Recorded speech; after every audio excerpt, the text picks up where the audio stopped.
Emily clutches her simple bouquet as wedding guests gasp at the unexpected visitor. Her second-hand dress contrasts sharply with the designer gowns surrounding her in the country club ballroom.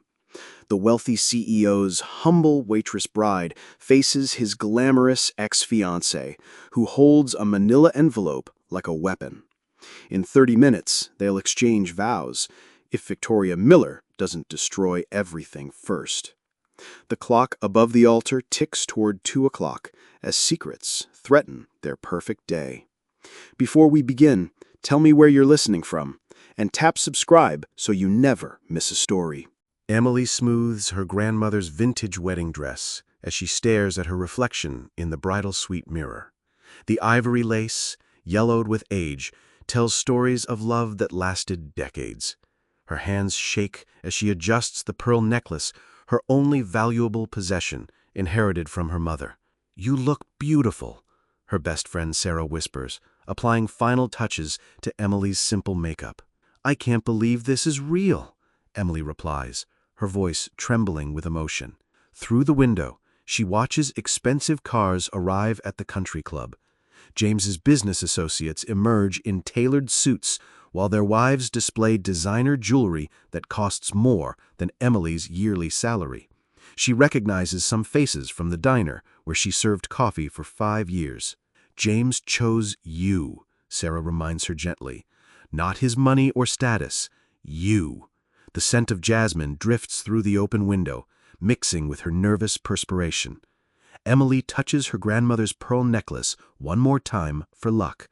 The smooth beads feel warm against her skin, connecting her to generations of strong women. A knock interrupts their moment, and James's voice calls through the door with urgent concern. James stands outside the bridal suite door, his voice muffled by the thick wood. Emily can hear the tension beneath his usual confident tone. Sarah opens the door slightly, blocking Emily from view according to tradition, but James's worried expression tells its own story. "Emily, there's something I need to tell you before the ceremony," he says carefully. "What's wrong?" she asks, her heart racing. "Victoria is here. She just arrived." The name hits Emily like cold water. Victoria Miller, James's former fiancée, the socialite who left him when his company faced financial troubles 2 years ago. Emily had served Victoria coffee countless times at the diner, always invisible to the wealthy woman's notice. "She can't ruin this day," Sarah says protectively. "She won't," James promises firmly. "I just wanted you to know." Emily remembers the first time James noticed her at the diner. He was alone, devastated by Victoria's betrayal, ordering coffee after coffee while staring at his phone. Emily had quietly refilled his cup and left a small note that said, "Bad days don't last, but good people do." He looked up at her then, really seeing her for the first time. "We have 30 minutes until the ceremony," James continues through the door. Sarah checks her watch, and a commotion erupts in the hallway outside. Victoria Miller's voice echoes through the country club corridors, sharp and commanding. Her designer heels click against the marble floors like gunshots. Emily recognizes the imperious tone from countless mornings at the diner, though Victoria never acknowledged her existence back then. "I need to speak with James immediately," Victoria demands. Sarah peers through the door crack, her face pale with concern. Victoria stands in the hallway wearing a stunning black cocktail dress that probably costs more than Emily's wedding budget. Her platinum blonde hair is perfectly styled, and diamond earrings catch the light like falling stars. "She looks incredible," Emily whispers, suddenly aware of her simple appearance. "She looks desperate," Sarah corrects sharply. "Beautiful people can be ugly inside." James's voice carries down the hall as he confronts his ex-fiancée. "Victoria, you weren't invited. You need to leave." "I have something that belongs to you," Victoria replies sweetly, her tone dripping with false innocence. Emily's grandmother's pearl necklace suddenly feels heavy around her throat. Each bead represents decades of faithful love, patient devotion, and quiet strength. She touches the smooth surface, drawing courage from her family's legacy of enduring relationships. "What could you possibly have?" James asks, his voice growing colder. Victoria opens her expensive leather purse and pulls out a folded document that makes James step backward. The folded document in Victoria's manicured hands seems to drain the color from James's face. Emily watches through the door crack as her future husband stares at the paper like it holds his death sentence. Victoria's red lipstick gleams as she smiles with predatory satisfaction. "Remember our contract, darling?" Victoria says, unfolding the paper with theatrical precision. "That's void," James replies, but his voice lacks conviction. "Actually, it's not. My lawyers confirmed it this morning." Sarah grabs Emily's arm protectively. "What kind of contract?" Through the crack, they see Victoria holding what appears to be legal documents with official seals and signatures. James runs his hand through his carefully styled hair, destroying hours of preparation. His wedding day confidence crumbles before their eyes. "Emily!" James, what is he talking about? Emily calls through the door. "It's complicated," he responds, with strained panic. Victoria laughs, the sound sharp as breaking crystal. "Oh, it's quite simple. James signed a binding agreement when we were engaged. If he marries anyone else within 2 years of our breakup, he forfeits 60% of his company shares to me." The pearl necklace around Emily's throat suddenly feels like a noose. Emily's grandmother's legacy of faithful love seems naive in the face of such calculated manipulation. Wedding guests' voices grow louder downstairs, and the wedding music begins playing softly. The wedding march melody drifts upstairs as Victoria Miller savors her moment of triumph. James stares at the contract in her hands, his face ashen beneath his perfectly knotted tie. Emily's heart pounds against her grandmother's pearl necklace, while Sarah grips her arm protectively. "The 2-year clause expires at midnight tonight," Victoria explains with cold precision. "If the ceremony happens, I own most of his company by morning." "You can't be serious," James says, his voice barely controlled. "Business is business, darling. You signed it when you proposed." Emily opens the door fully, no longer caring about tradition. She needs to see James' face to understand the magnitude of their crisis.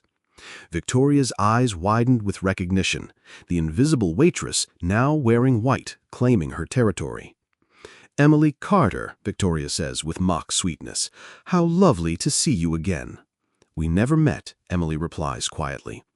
"Oh, but we did. You served my coffee every Tuesday for months. Always so forgettable." The deliberate cruelty hits its mark. Emily's cheeks burn with humiliation, while wedding guests gather below, expecting joy and celebration.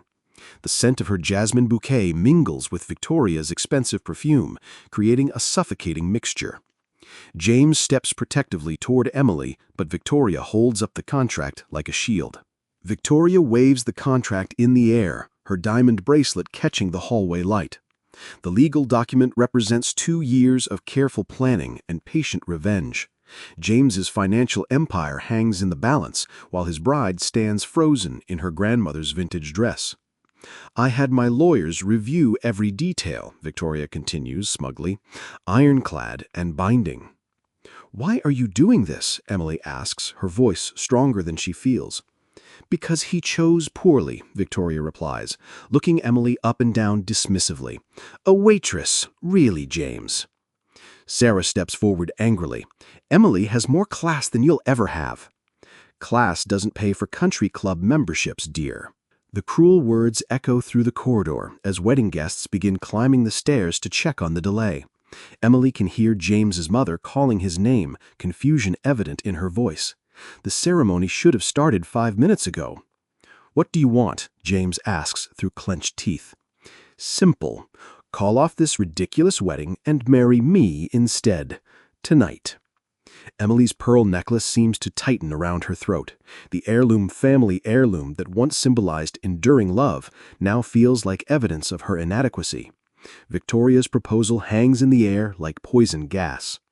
"That's insane," Sarah protests. "That's business," Victoria corrects.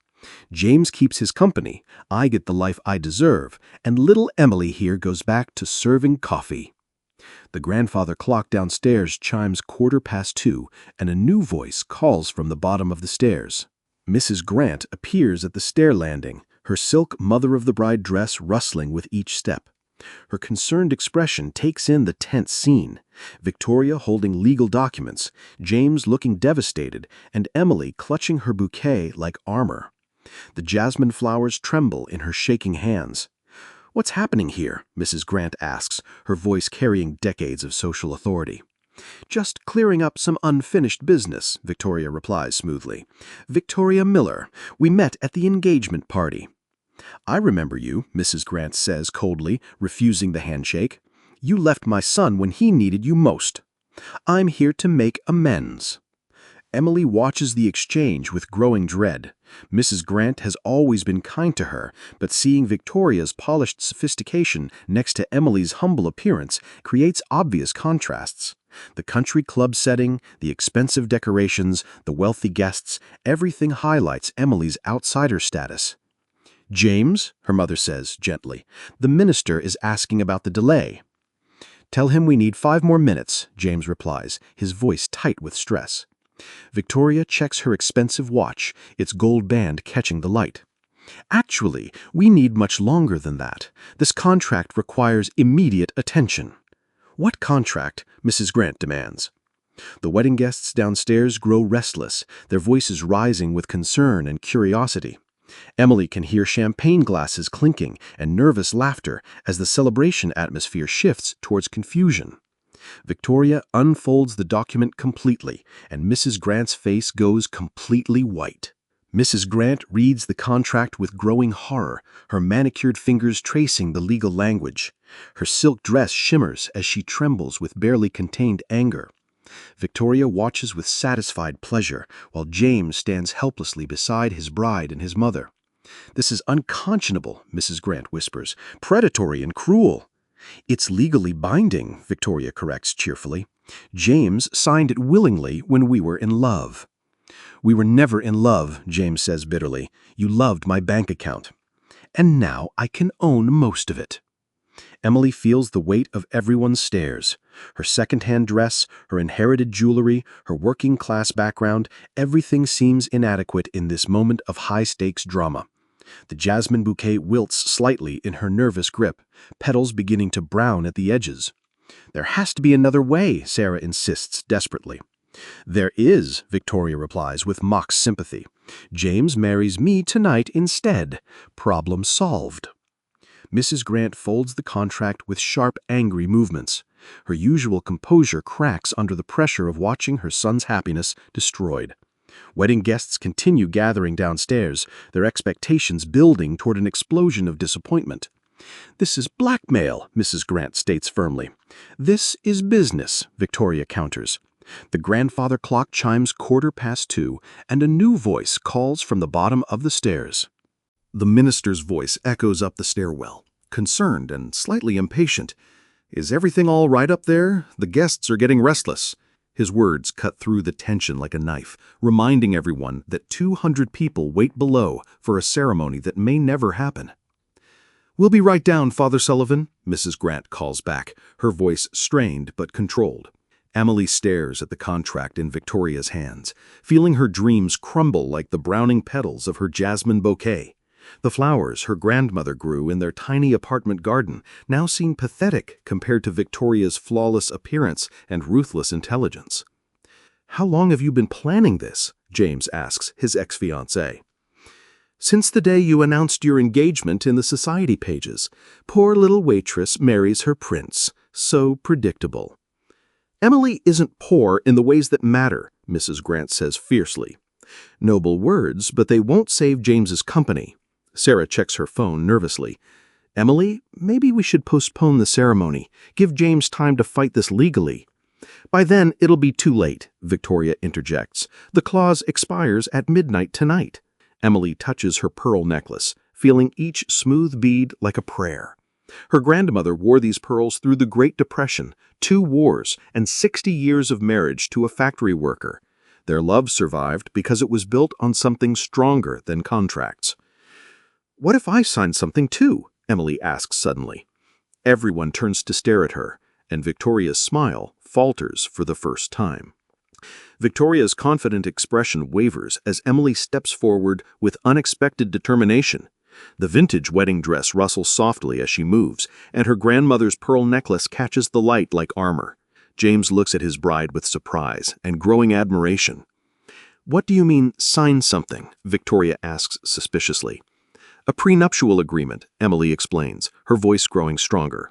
"I waive all claims to James's assets. Everything stays in his name alone." "Emily, no!" James protests immediately. "You don't have to do that." "Yes, I do," she replies firmly, "if it protects what you've built." Mrs. Grant beams with pride at her future daughter-in-law's courage. Sarah nods approvingly, while Victoria scrambles to regain control of the situation.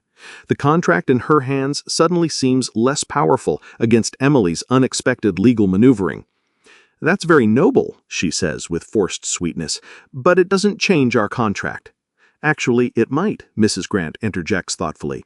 "If Emily has no financial stake in the marriage, then James isn't really gaining assets through the union." Victoria's designer dress seems to tighten around her as her carefully laid plans encounter resistance. Her diamond earrings tremble with her growing agitation. The jasmine scent from Emily's bouquet mingles with her increasingly desperate perfume. "My lawyers will argue," Victoria begins. "Your lawyers will lose," Father Sullivan interrupts, appearing at the top of the stairs with surprising legal knowledge. Father Sullivan climbs the final steps with measured dignity, his ceremonial robes flowing around him like peaceful authority. In his weathered hands, he carries a leather-bound book that has witnessed thousands of marriages over decades. His presence immediately changes the hallway's atmosphere from hostile negotiation to sacred preparation. "I've been officiating weddings for 40 years, he says calmly. "I've seen every kind of contract dispute imaginable." "Father, this is a private matter," Victoria says with false respect. "Marriage is never private. It's a covenant before God and community." Emily feels hope stirring in her chest like a small flame. The pearl necklace around her throat warms against her skin, as if her grandmother's spirit offers encouragement. James moves closer to her side, their hands finding each other naturally. "What Emily proposes is perfectly legal," Father Sullivan continues. "A prenuptial waiver eliminates the asset transfer your contract attempts to control." Victoria's face flushes with anger beneath her perfect makeup. "You're just a minister. You don't understand corporate law." "I have a law degree from Harvard," Father Sullivan replies mildly. "I practiced corporate law for 20 years before taking my vows." The revelation hits Victoria like a physical blow. Her diamond bracelet catches the light as her hand trembles around the now useless contract. Mrs. Grant smiles with growing satisfaction, while Sarah squeezes Emily's arm supportively. "The prenuptial can be drawn up immediately," Father Sullivan explains. "My assistant is a notary." Victoria opens her mouth to protest, but James's business partner appears at the stairs. Michael Thompson, James's business partner, takes the stairs 2 at a time with obvious urgency. His usually perfect composure is disheveled, his tie loosened and his hair mussed from running. In his hand, he clutches his phone like a lifeline, still glowing from an important call. "James," he calls breathlessly, "I've been trying to reach you for an hour." "Michael, this isn't a good time," James replies, gesturing towards Victoria and her contract. "Actually, it's perfect timing," Michael says, catching his breath. "I just got off the phone with our lawyers about the Henderson merger." Victoria's eyes narrow with suspicion.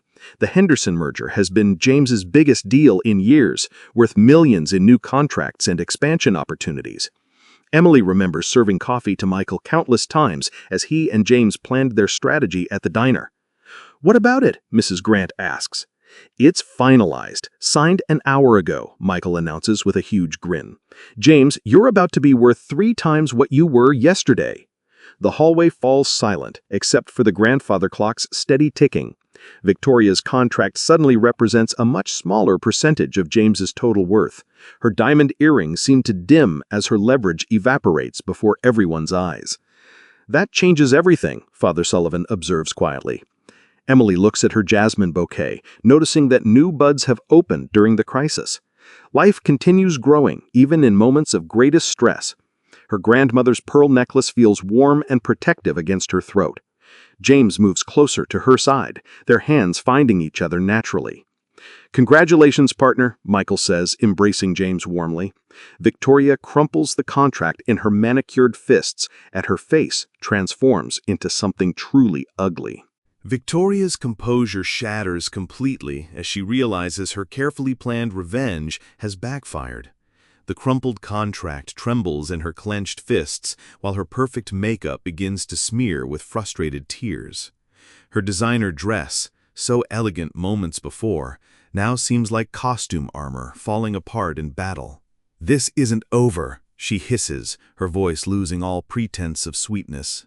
"Yes, it is," James replies firmly, putting his arm around Emily protectively. "You think you've won? That little waitress will never fit into your world." The cruel words hang in the air like poison, while wedding guests grow increasingly restless downstairs. Emily can hear champagne glasses clinking with nervous energy and conversations growing louder with concern. The ceremony is already 20 minutes late. "Emily fits perfectly into my heart," James responds. "That's the only world that matters." Victoria's laugh sounds like breaking glass. Her diamond bracelet catches the light as she gestures wildly, her usual control completely abandoned. Father Sullivan watches with the patient expression of someone who has seen human nature at its worst.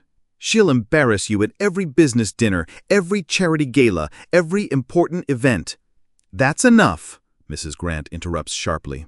Michael Thompson checks his watch with growing concern. "James, we really need to start the ceremony. The mayor's here, along with half the city council." Victoria's eyes light up with malicious inspiration, and she pulls out her phone with trembling fingers. Victoria's phone screen glows as she scrolls through her contacts with desperate determination. Her manicured nails tap against the device while tears of rage streak her foundation. The hallway fills with tension as everyone watches her next move with growing dread. "What are you doing?" Sarah demands.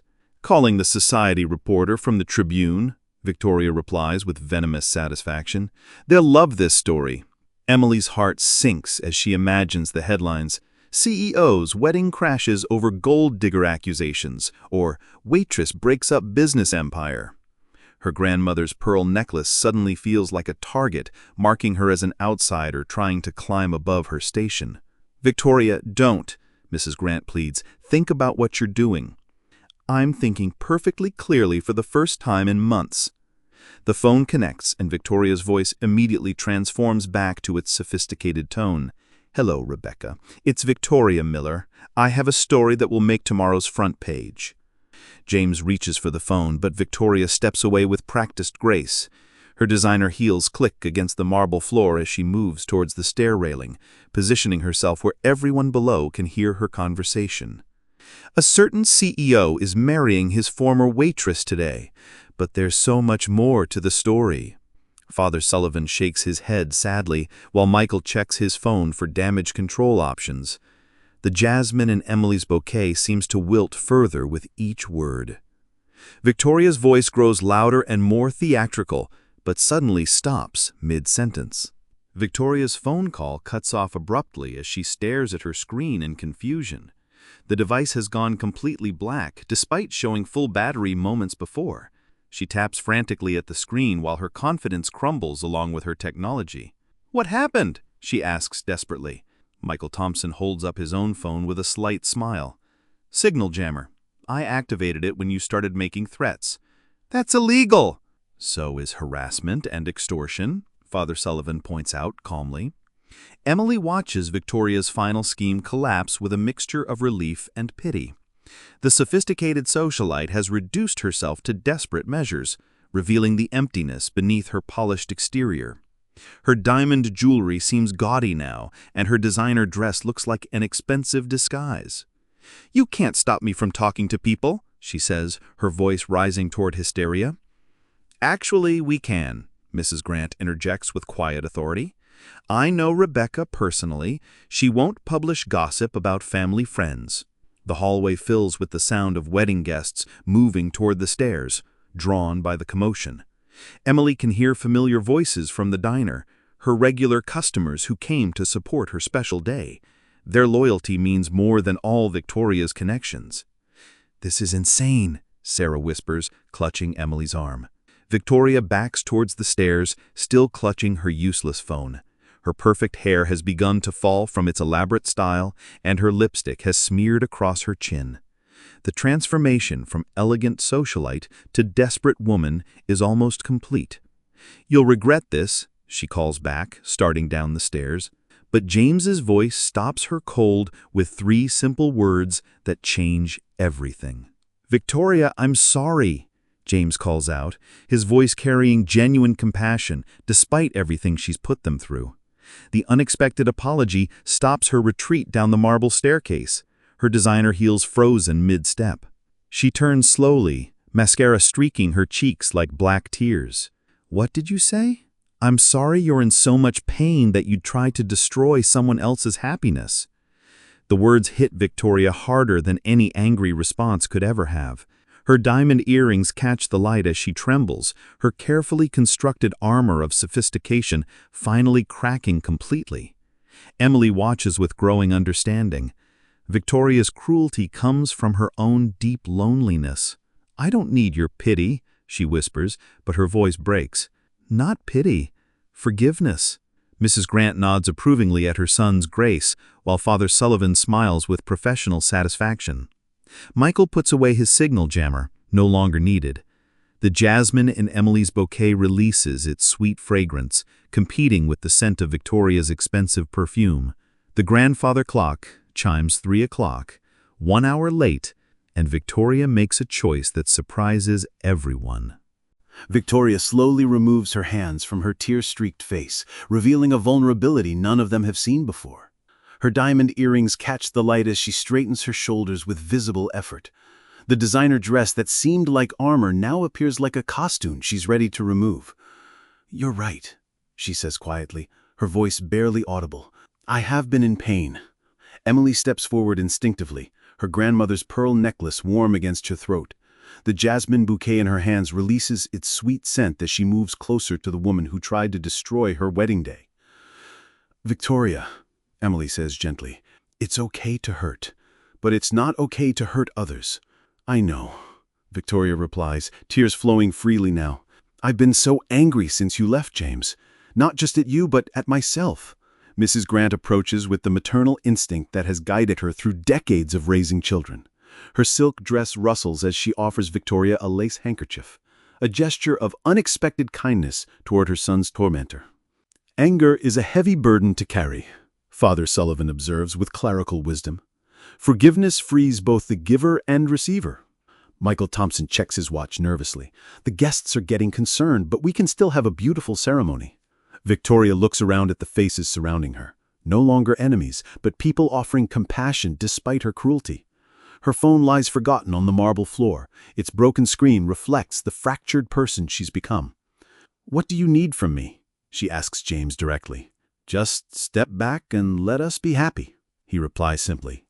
Victoria nods slowly, and something magical happens to her expression. Victoria's face transforms as genuine peace replaces her desperate anger. She reaches into her expensive purse and withdraws not another weapon, but a small velvet box that makes Mrs. Grant gasp with recognition. The container holds memories from happier times, before bitterness poisoned her heart. "This belongs to your family," she says, offering the box to Mrs. Grant. Inside lies an antique sapphire bracelet, a Grant family heirloom that Victoria received during their engagement. The deep blue stones catch the hallway light like captured starlight, representing generations of love and commitment that transcends individual relationships. "I should have returned it long ago," Victoria admits. "Thank you," Mrs. Grant says, accepting the jewelry with dignity and grace. Emily watches this exchange with growing emotion. The pearl necklace around her throat connects her to her own family's legacy of love, while the returned bracelet reunites James's family with their heritage. Both pieces of jewelry represent something deeper than monetary value. "There's something else," Victoria continues, her voice growing stronger. "I want to make a donation to the Children's Hospital in your name, Emily." "You don't have to do that," Emily protests. "Yes, I do. You served me coffee for months with kindness I didn't deserve." Father Sullivan beams with approval, while Sarah wipes tears from her eyes. The hallway that witnessed such cruelty now overflows with forgiveness and redemption. Wedding guests below begin applauding softly, sensing the resolution, without knowing the details.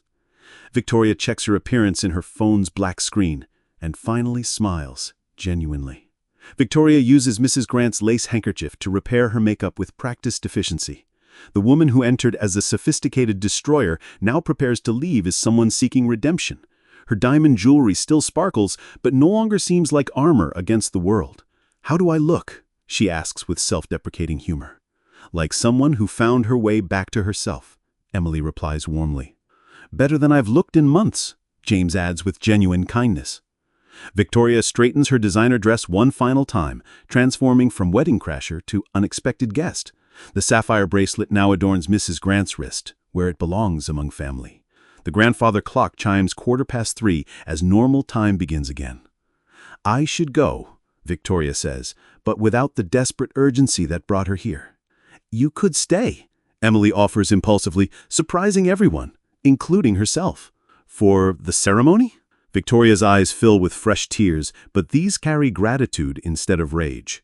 Her expensive perfume mingles with the jasmine scent from Emily's bouquet, creating something surprisingly harmonious. The hallway that witnessed their conflict now holds the possibility of peace. "That's very generous, but this day belongs to you both." Father Sullivan adjusts his ceremonial robes with growing excitement.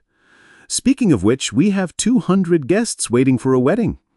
Michael Thompson grins broadly, "And I have a merger to celebrate with champagne." Victoria walks toward the stairs with dignity intact, her heels clicking against marble one final time. At the landing, she turns back with words that will echo through their marriage. "Be happy," she says simply. "You both deserve it." The wedding ceremony begins 45 minutes late, but no one seems to mind the delay. Emily walks down the aisle on Mrs. Grant's arm, her grandmother's pearl necklace catching the afternoon light streaming through stained glass windows. The jasmine bouquet releases its sweet scent as she moves closer to her future. James stands at the altar beside Father Sullivan, his face radiant with joy and relief. The antique sapphire bracelet gleams on his mother's wrist as she takes her seat in the front row. Michael Thompson serves as best man, still grinning about their successful merger and Victoria's unexpected redemption. "Dearly beloved," Father Sullivan begins, his voice carrying the authority of decades spent joining hearts and souls. Emily's eyes meet James's as they exchange vows they wrote themselves. The words speak of choosing love over fear, of building something beautiful from simple beginnings, of facing whatever challenges come with united hearts. Their promises echo through the country club with authentic emotion. "I now pronounce you husband and wife," Father Sullivan announces as wedding guests burst into applause. The kiss tastes like jasmine and hope, sealing their commitment before God and community. Mrs. Grant dabs her eyes with the same lace handkerchief Victoria used earlier, a small reminder that forgiveness can transform even the darkest moments into something beautiful. During the reception, Emily dances in her grandmother's vintage dress while wearing her grandmother's pearl necklace. The simple jewelry outshines every diamond in the room because it represents something money cannot buy: love that endures through every season. As they cut their wedding cake, James whispers in her ear, "Bad days don't last, but good people do." Emily smiles, remembering the note she wrote him at the diner that started their love story. Sometimes the greatest victories come not from defeating our enemies, but from helping them find their way back to grace. Love wins when we choose forgiveness over revenge and kindness over cruelty.